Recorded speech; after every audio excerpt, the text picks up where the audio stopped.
Hablábamos ayer de este aparato, de la construcción, del manejo clínico y de algunos aspectos inherentes a los métodos terapéuticos.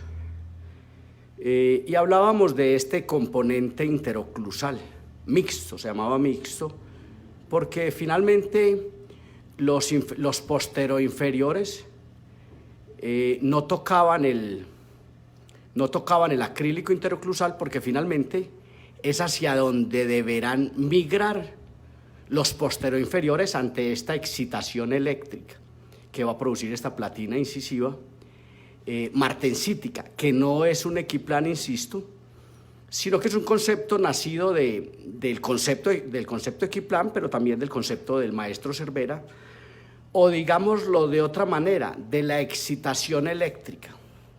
Entonces, hablábamos ayer de ese componente interoclusal, de que este componente interoclusal era mixto, es decir, los posteroinferiores iban a poder egresar. Alguien me decía que si de repente este paciente no iba a entrar al tener este componente mixto, que si no era posible que de repente la mandíbula entrara hasta allá cuando estuviera el aparato en la boca.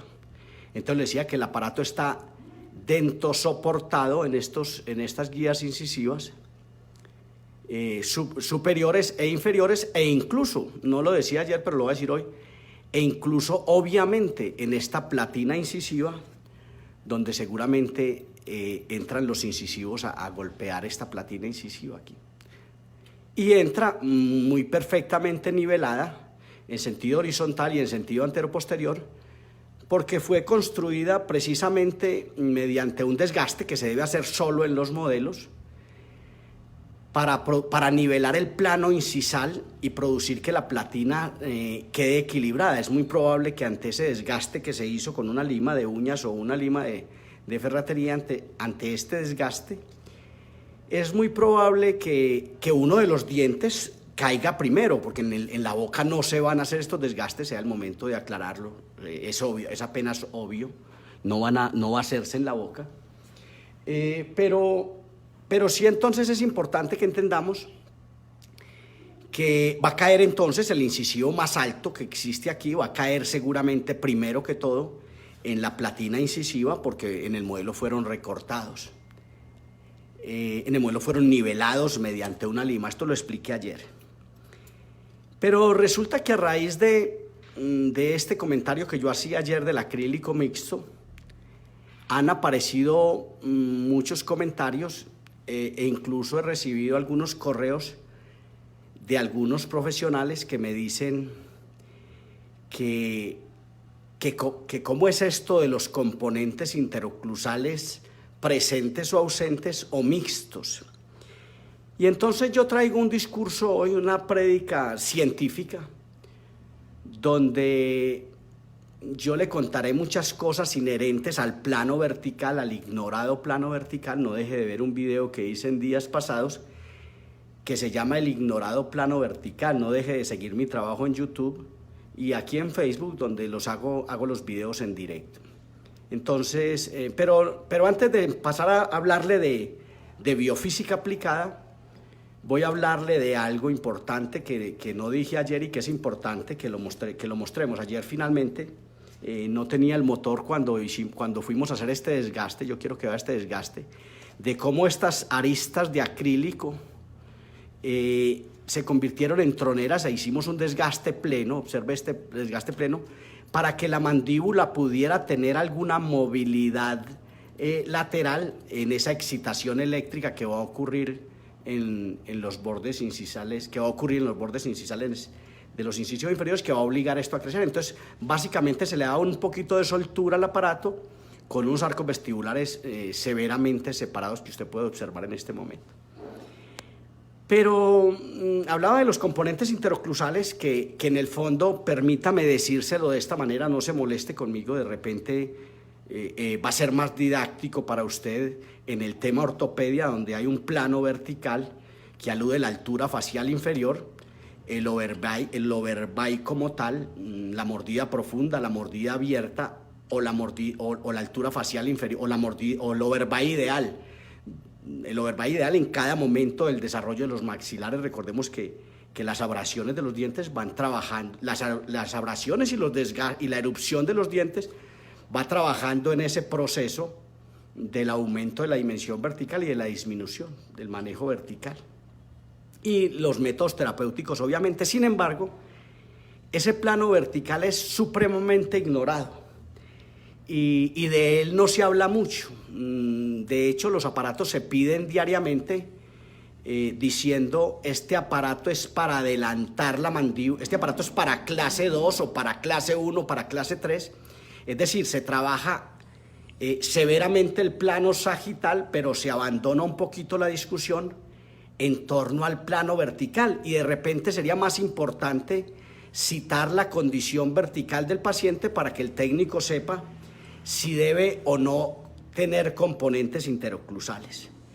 Los componentes interoclusales de los aparatos Bionator, Clam, Frankel, no de los de Windler exactamente, que trabajan de otra manera. Yo lo he explicado en varias ocasiones, los aparatos de Windler son otro concepto, nacido en otro momento. Windler fue alumno de Clam, pero el aparato de Clam no corresponde exactamente a la evolución del Windler, sino a un aparato más recostado al discurso de Martin Schwarz, donde hizo Igor Clam una pasantía importante, donde aprendió a manejar los tornillos en Austria al lado del maestro Martin Schwarz. Entonces, entendamos eso, y hablemos de los componentes interoclusales. Ahora, de esto que debe referirse como biofísica aplicada, este método terapéutico, esto es un método terapéutico basado en ciencia, es un método científico terapéutico.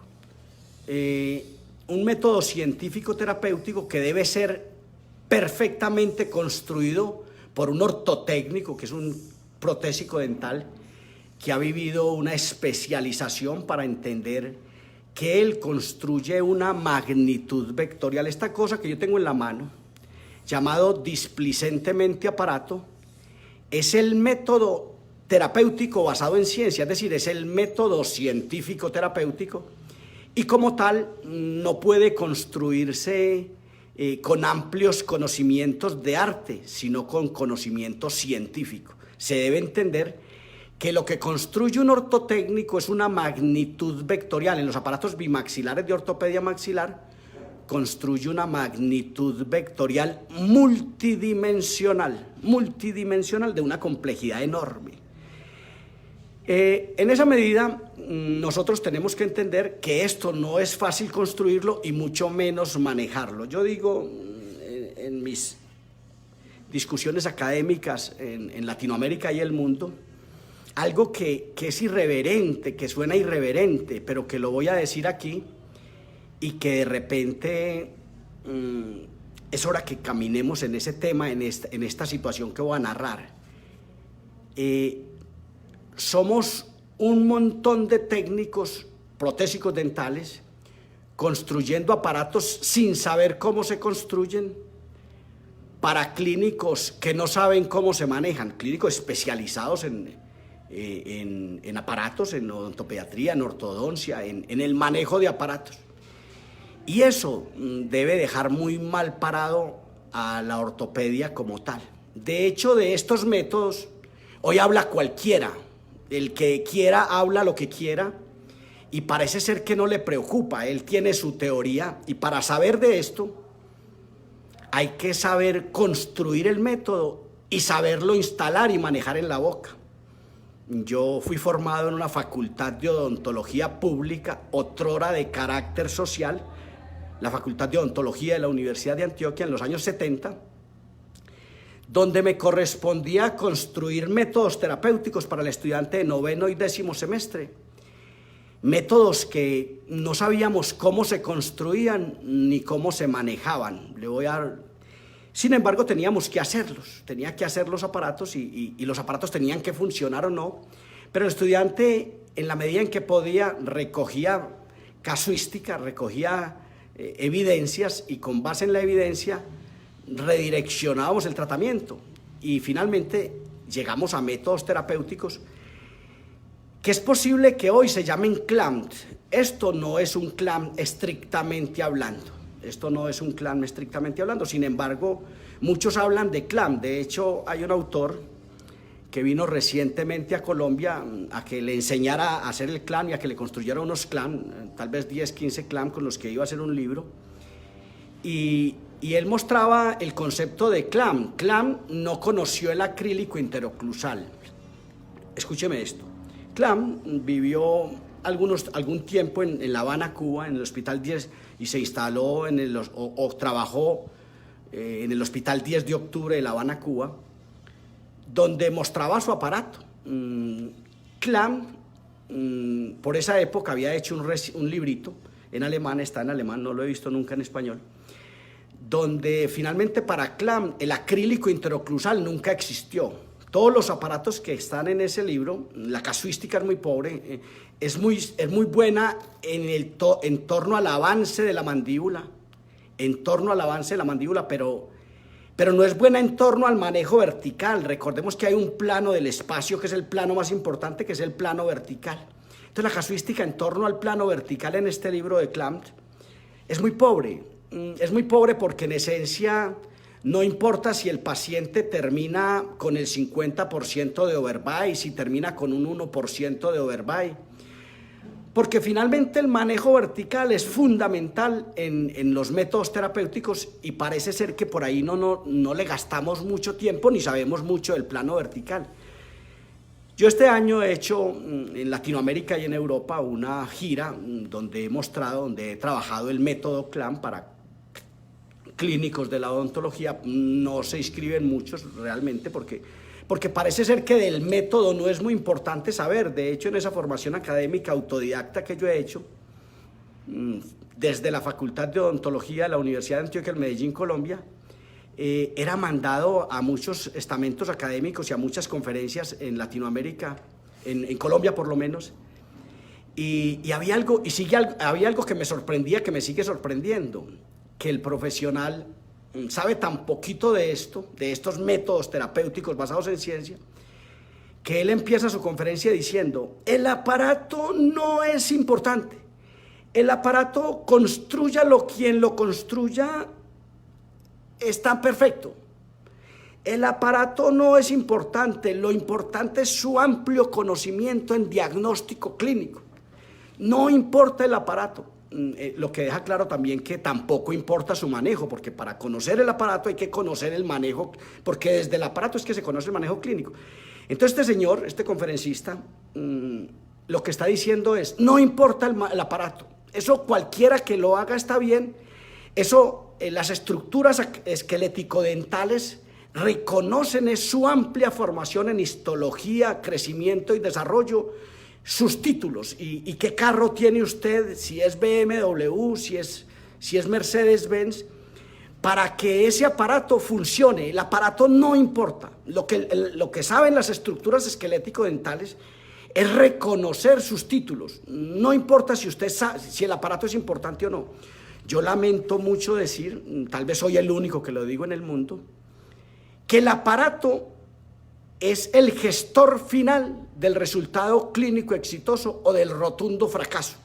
El aparato es el método terapéutico basado en ciencia y como tal tiene que ser construido por un especialista en este tema y manejado por un especialista en este tema. Pero eso no ocurre, y créame que yo he caminado Latinoamérica en los últimos 40 años conversando con celebridades de la ortopedia maxilar, y al aparato no se le está dando la importancia que el aparato requiere. Por esa razón yo veo que cualquiera habla de aparatos, pero no sabe ni siquiera cómo se construyen ni cómo se manejan. Yo me pregunto, ¿cómo puedo yo manejar este aparato en clínica si yo no sé cómo se maneja ni sé cómo se construye este aparato? Es posible que si yo construyo 50 aparatos de estos, en ese camino de la construcción de 50 aparatos yo entienda muchas cosas. De hecho, la praxis clínica de cada uno de los profesionales de la ortopedia en el mundo debe ser el crecimiento de su casuística, el redireccionamiento de los métodos terapéuticos. Para saber de esto, hay que saberlo construir y saberlo manejar clínicamente. le decía que yo fui formado en una facultad de odontología, donde había un estudiante de noveno y décimo semestre que yo tenía que construirle el aparato y casi que instalárselo en la boca para que él tuviera la posibilidad de manejarlo, y con base en eso he crecido de alguna forma. Después fui profesor del programa de posgrado de ortopedia de alguna facultad donde enseñaba la construcción de estos métodos terapéuticos. En esencia, esto no es un clamp, así lo llamamos clamp. De hecho, observe este triángulo, lo he enseñado en Latinoamérica en los últimos años.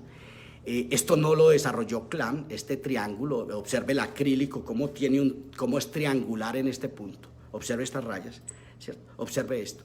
Observe este triángulo, cómo este clamp, y observe este omega gigantesco, grandísimo, de caninos a distal de los 6, que es un aparato para funcionar de manera excéntrica, justo en el sector anterior, ¿cierto? Justo en el sector anterior. Entonces, elementos como esos es importante que los tengamos presentes, pero vámonos a lo que aquí vengo a decir. Entonces dice el señor que vino por aquí a construir los aparatos, con el libro de Clamp, que los aparatos Clamp no tienen acrílico interoclusal. Ahora en un escrito que ha hecho dice que es un error que el aparato Clamp tenga componentes interoclusales, y yo le voy a decir lo siguiente. Desde el punto de vista Clamp, sí es un error ponerle acrílico interoclusal a un aparato. Clamp no conoció el acrílico interoclusal. Si su aparato se llama Clamp y usted está con los conceptos de los años 50, el Clamp nace en 1955, si usted todavía está montado en los conceptos de los años 50 del método Clamp y lo que está construyendo es el método Clamp, no le vaya a poner acrílico interoclusal. Tiene razón este autor. No le vaya a poner acrílico interoclusal porque Clamp no conoció el acrílico interoclusal, y es posible que este muchacho tampoco. Entonces, conocer un componente, conocer un aparato, saber para qué son los componentes interoclusales corresponde a su casuística. Yo le voy a explicar. Este paciente como tal no existe. Este paciente tiene 4 o 5 milímetros de apertura anterior, es decir, estos dientes no se mantienen así 23 horas y 48 minutos del día. Este paciente mantiene una separación anterior de este punto. Mantiene una separación anterior de 4 o 5 milímetros de esa raya con respecto a este borde incisal. Estos dos parámetros que acabo de establecer se mantienen separados 4 o 5 milímetros, estos dos parámetros. Eso quiere decir que en el movimiento de rotación y de traslación del cóndilo ya está demostrado el espacio libre de reposo postural de 4 o 5 milímetros de apertura anterior representa 2,5 o 3 en posteriores. Esto lo dije hace algunos días en un video que usted debe buscar en YouTube, que se llama el espacio libre de reposo postural o el espacio fisiológico. Entonces, este paciente no existe, el paciente real es este. Yo le quiero contar, ¿usted qué cree que le pasará a este paciente si usted le construye un método terapéutico? Esto lo tenemos que pensar de esta manera en vista de que el concepto, el programa académico de biofísica aplicada todavía no ha sido creado, no ha sido inventado. Por consiguiente, por eso es que cualquiera puede hablar de este método, cualquiera puede hablar de estos métodos y decir lo que quiera. Cualquiera puede decir lo que quiera de ortopedia hoy en día, lo que quiera decir. Porque no sabemos. Cuando alguien no sabe, yo en cualquier cultura ignorante yo puedo llegar y decir lo que quiera y seguramente hasta descrestaré, como en los años 60 o en los años 50, cuando había unos intelectuales que tenían unos discursos que nadie les entendía y por eso eran cultos. De hecho, mucha gente llegó a un umbral de personas muy cultas porque tenían un lenguaje que nadie les entendía y era imposible entenderlo, entonces terminaban calificados como cultos. Además de eso tenían unas gafas redonditas y una vestimenta especial que en los años 50 y en los años 60 era muy fácil detectar a las personas cultas casi que por las gafas redonditas. Entonces estos componentes interoclusales, entonces si usted está haciendo el aparato de Clamp y pone acrílico interoclusal, usted no puede ponerle acrílico interoclusal. Si sus conceptos son los mismos de Clamp, usted no puede poner acrílico interoclusal. Ahora, yo le quiero contar algo. Usted tiene que saber más ortopedia que Clamp.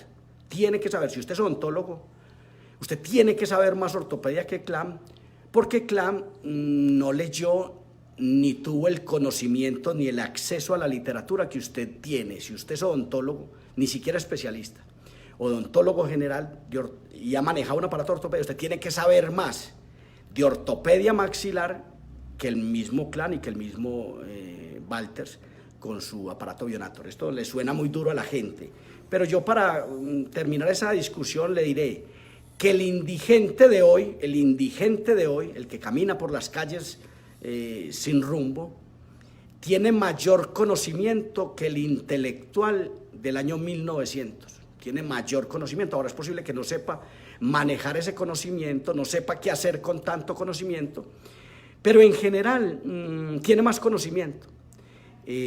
Finalmente estamos creciendo, ¿cierto? Y debemos de estar creciendo. Entonces, si usted está manejando el aparato de Klein con los criterios de Klein, no vaya a poner acrílico interoclusal, que está cometiendo un error.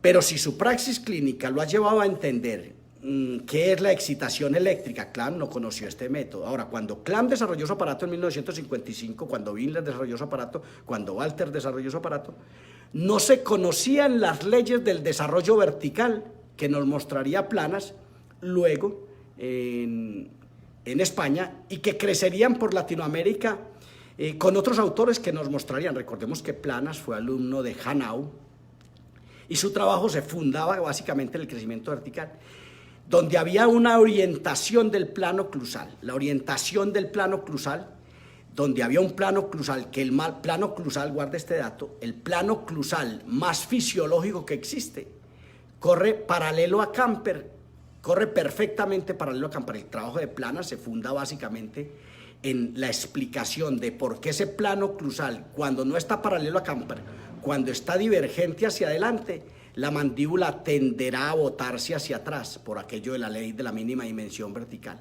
Cuando el plano de oclusión no está paralelo a Camper, sino divergente adelante, convergente atrás, la mandíbula tenderá a botarse hacia atrás. Y cuando el plano clusal está convergente a Camper, es posible que la mandíbula tienda a botarse hacia adelante y suprarrote la maxila. El doctor Juan José Aleo Sanz me ha enseñado me hablaba de suprarrotación de la maxila suprarrota. ¿Por qué? Porque esta mandíbula con este exceso de dinámica terminará macerando esto y favoreciendo esto, haciendo unos desgastes, unas abrasiones y suprarrotando la maxila. Pero yo diría, ¿qué fue primero, el huevo o la gallina? Sería que el plano clusal desde el comienzo estuvo convergente adelante o estaba paralelo. Pero el plano clusal más fisiológico que existe es un plano clusal que corre paralelo a Camper. Vamos avanzando en eso. Entonces, si usted pone un aparato sin acrílico interoclusal, si usted pone un clamp sin acrílico interoclusal, vamos redondeando la idea. Esto no es fácil, esto es biofísica aplicada. Biofísica, las entidades biológicas no son mecánicas, por ende no pueden ser biomecánicas. Las entidades biológicas tienen mecánica y termodinámica. Física es mecánica y termodinámica, ¿cierto? Las entidades biológicas tienen biomecánica y termodinámica. Y por consiguiente, la palabra biofísica encierra muy bien el concepto de esta mecánica inducida, de esta creación de métodos, de vectores y derivadas, de la materia prima del estímulo, es el vector de fuerza, su acción y su reacción, el vector y su derivada. Entonces, si usted pone un aparato sin acrílico interoclusal, no hablemos de este aparato, con este componente interoclusal, que esto es de este siglo, pues por así decirlo, aunque nace en el siglo pasado, pero esto es un concepto, ahora es acero martensítico, acero duro, que produce una excitación eléctrica del que hablamos ayer. Pero si usted pone un aparato sin acrílico, un clamp sin acrílico interoclusal, o un Bionator, un Bionator, un clamp sin acrílico interoclusal, usted no puede sino esperar que los posterosuperiores y los posteroinferiores crezcan indistintamente. Si usted pone un aparato sin acrílico interoclusal, los posterosuperiores y los posteroinferiores crecerán indistintamente, sin que usted pueda tener un control del plano de Camper. Usted no tendrá un control del plano de Camper. Usted está creciendo, los posteriores están creciendo superiores e inferiores, y usted no está aprovechando el favorecer el crecimiento vertical y conservar ese paralelismo o recuperar el paralelismo del plano oclusal con el plano de Camper. Entonces, si usted no pone acrílico interoclusal, los dientes van a crecer indistintamente y es posible que se le vaya aumentando la dimensión vertical y usted va a estar muy contento. Pero en general usted no tiene un control vertical, ni está, atento con esto, ni está haciendo crecer los dientes superiores o inferiores de acuerdo a la necesidad. ¿Dónde es que estaba el problema? Veamos este caso. Si yo dejo crecer los dientes, si yo dejo egresar, como debe referirse, los dientes superiores de este paciente, es posible que esta premaxila se quede más deprimida, ¿cierto? ¿Dónde está el problema de este paciente? Hombre, no tenemos unas herramientas en este momento para juzgarlo, pero yo creo que a simple vista estos bordes iniciales fueron desgastados por una lima para poder construir este aparato, para poder instalar esta platina incisiva. Por esa razón, hoy están pequeños, pero aún así, si usted se para ópticamente en este perfil de este modelo inferior, es posible que usted detecte que estos bordes incisales están más altos que este proceso dentoalveolar. Y por consiguiente,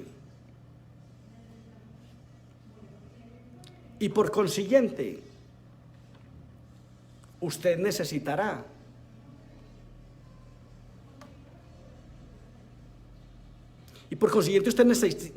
egresar los posteriores para resolver el problema donde debe estar. En general, casi que las mordidas profundas en general están dadas por falta de crecimiento vertical del cuerpo mandibular vertical, del trabajo de Enlow más fácil que de la longitud mandibular, de cómo es que la egresión se da, de cómo es que el diente forma su alvéolo, de cómo es el crecimiento vertical.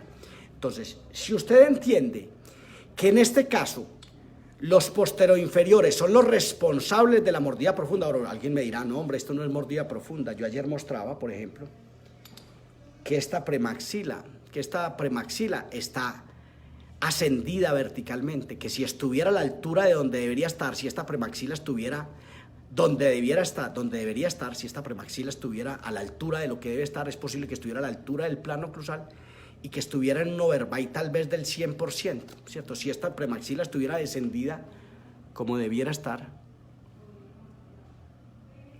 es posible que la altura facial, que tuviéramos una mordida profunda. Entonces usted sí me entendería lo que yo quiero decirle. Esta mandíbula tiene que hacerse crecer en sentido vertical, haciendo egresión de estos procesos dentoalveolares, que se deben hacer si usted hace una apertura por encima del espacio fisiológico, o si, de otra manera, produce una excitación eléctrica en los bordes incisales para que estos posteroinferiores crezcan en sentido vertical. Obviamente si no pone componentes interoclusales, porque si usted, cambiándonos al otro plano, a este aparato le pone componentes interoclusales, no le van a crecer, no le van a egresar ni los dientes superiores ni los inferiores. Por esa razón es posible que ya lleguemos al plano mixto, al acrílico interoclusal mixto, a este mixto donde sencillamente aquí hay un acrílico que no va a dejar egresar los posteros superiores, pero que sí va a dejar crecer en sentido vertical los posteroinferiores, para que en la medida en que ellos egresen, la mandíbula se vaya desprofundizando, se vaya desatrapando, y cuando esta premaxila crezca, que seguramente va a crecer porque tiene un método terapéutico bimaxilar elástico que le hará seguramente esto. Seguramente cuando haga esto, aquí habrá un desarrollo transversal que hará que esta premaxila se caiga, más aún que ya tiene un arco vestibular de Windler que seguramente le hará un estímulo hacia atrás. Pero esto es saber de estos temas, saber de biofísica aplicada. No se puede manejar un aparato ni construir un aparato si yo no he entendido siquiera la tercera ley de Newton. Y yo a veces veo tanto técnicos como clínicos que no conocen la tercera ley de Newton, no saben que la materia prima del vector, del estímulo es el vector, y por consiguiente ponen este aparato como pueda ponerse y háganlo quien lo haga, tal vez escoge más por el precio, y no importa de qué manera se maneje, ni es necesario manejarlo, simplemente se pone hasta que llega el momento de pronto de cambiar de terapéutica y optar por unas extracciones que pululan en el mundo a veces, creo yo, y que no son un método adecuado, y que de repente ya llegó alguien a mostrarnos la pandemia de este siglo, la apnea obstructiva del sueño, que vino a mostrarnos que finalmente esto no es así de simple, y que el crecimiento hay que potenciarlo, y que existen métodos terapéuticos capaces de desarrollar hacia adelante, como es la ortopedia maxilar, de desarrollar hacia adelante, si se entiende este juego de vectores y derivadas que es el método terapéutico. Entonces, en síntesis, vamos a redondear la idea. Los componentes interoclusales pueden estar presentes. Si están presentes y el grosor de la apertura no está por encima, no supera el espacio libre de reposo postural, que son 2,5 o 3 milímetros, son 4 o 5 milímetros de apertura anterior, que representan 2,5 o 3 en posteriores. Si sus componentes interoclusales están aquí presentes, los posteriores superiores ni los posteriores inferiores le van a crecer. Es más, lo voy a llevar un poco más allá. Si no hay componentes interoclusales, tampoco van a crecer los dientes. Recordemos que este paciente está 23 horas y 48 minutos del día en espacio libre de reposo postural y no le están creciendo los dientes. Ahora, pero si usted pone un acrílico interoclusal invadiendo el espacio libre de reposo postural, es decir, con 1 milímetro más de apertura, es decir, invadiendo el espacio libre de reposo postural con 1 milímetro, con 2 milímetros, es decir, haciendo 7 milímetros de apertura anterior, ese componente interoclusal le producirá unos efectos de ingresión, un estímulo a estos dientes hacia arriba y a estos dientes hacia abajo, que muy seguramente harán que estos dientes asciendan, tal vez por la menor densidad ósea, seguramente van a ascender estos, aunque va a haber una respuesta también. Y eso va a hacer que la mandíbula pueda arrimarse más. No es este el caso. En este caso, usted tendría que poner unos componentes interoclusales con una gran apertura, con los mismos 7 milímetros, 2 milímetros más allá del espacio fisiológico, no poner acrílico interoclusal, o poner un acrílico interoclusal mixto, así mixto. Es decir, que el acrílico interoclusal haga contacto con estos dientes y no los deje descender, no los deje egresar, que estos dientes estén en contacto con estos dientes, pero que los posteroinferiores, atiéndame esto, no estén en contacto para que puedan egresar, para que pueda crecer la mandíbula en sentido vertical. Más aún en este caso, donde va a haber una excitación eléctrica de estos bordes incisales por una gran platina de acero martensítico, de acero duro, no del acero austenítico que hemos usado toda la vida, sino de un acero con una dureza especial que tiene más electricidad, tiene más piezoelectricidad, y seguramente fomentará, ante la excitación neural de estos dos dientes, de este cuadrante, hará por la conexión embrionaria un crecimiento o egresión de estos procesos dentoalveolares. Y obviamente lo mismo a este lado. La excitación de estos dientes hará el crecimiento vertical de esto. En síntesis, uno de los grandes problemas que tiene la distorrelación, la mandíbula distal, es la mordida profunda. Yo a veces digo que el término clase 2 deberíamos llevarlo al cerebro, tenerlo en la mente como insuficiencia mandibular, una mandíbula sin forma, tamaño y dinámica, una mandíbula que habrá que potenciarle su desarrollo de alguna manera, y que en ese potenciamiento de la dinámica deberá también crecer. De hecho, voy a repetirlo, y esto es un tema de debate todavía, la ortopedia maxilar no puede seguir siendo bimaxilar. No podemos seguir usando aparatos impositivos, aparatos que imponen una posición de la mandíbula forzada que afecta dramáticamente el baricentro. Los aparatos de ortopedia maxilar no pueden seguir siendo bimaxilares, tienen que pasar a ser unidimensionales. De hecho, en los años 30, en las primeras 3 décadas del siglo pasado, en 1910, 1920, 1930, se trabajó enormemente en el tamaño de los maxilares con placas activas, que todavía no consideramos placas activas, que no consideramos aparatos de ortopedia. pero que esas placas activas dotadas de dispositivos miofuncionales, de platinas de acero martensítico, de chapas de rozamiento, de PAMED propioceptivo, de arcos bumper, esos aparatos monomaxilares tendrán que venir a suplir esta ortopedia que impone abruptamente una posición, es decir, la ortopedia impositiva, por una ortopedia que induzca el movimiento, que potencie el tamaño de los maxilares por separado de las arcadas dentales, que potencie el desarrollo de los maxilares, pero que a base de dispositivos piezoeléctricos que desprogramen la oclusión y reprogramen la oclusión, esos dispositivos adopten o promuevan o trabajen la relación de los maxilares. Es decir, que los aparatos inductivos trabajen la ortopedia desde crear el tamaño acorde de dos maxilares para que ellos cohabiten en equilibrio, para que concomiten, para que se correspondan como entidades unívocas en una correspondencia biunívoca, para que el uno quepa en el otro, para que el concepto oclusión, que ocluir es tapar, para que el concepto tapa se dé en esa armonía donde el overbay será fundamental en que las excursiones laterales se den.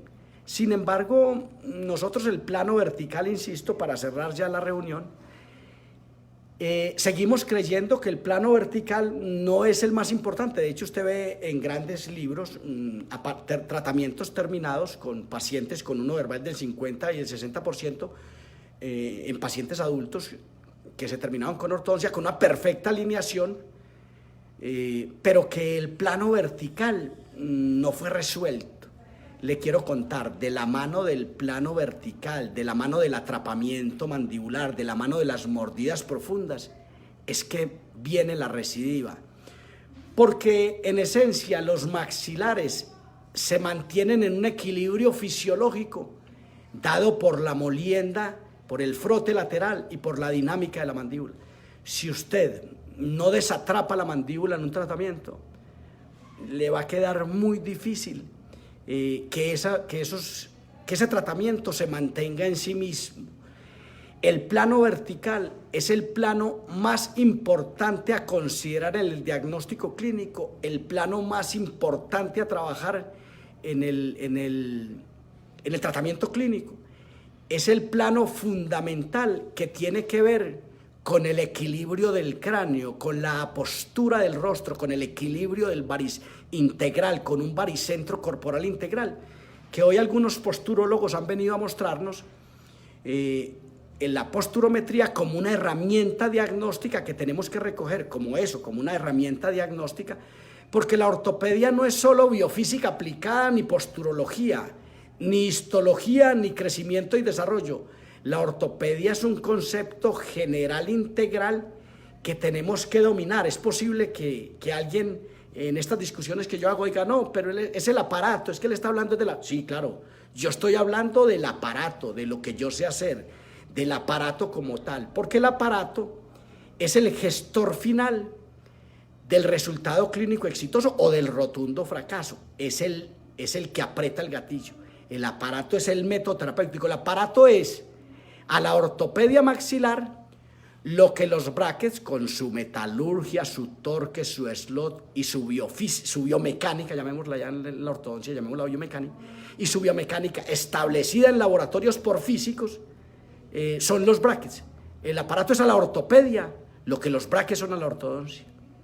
Entonces no podemos seguir creyendo que el método terapéutico, cualquiera que lo haga y cualquiera que lo maneje, es el resultado clínico. Yo sé que se nota irreverente, se nota complejo mi discurso. Yo soy el único personaje en el mundo que estoy hablando, rescatando la responsabilidad que tiene el método terapéutico. Sin método no hay tratamiento. Método de la raíz latina met, que significa meta, y odos, que es camino. Es el camino final para llegar a la meta. Nada más.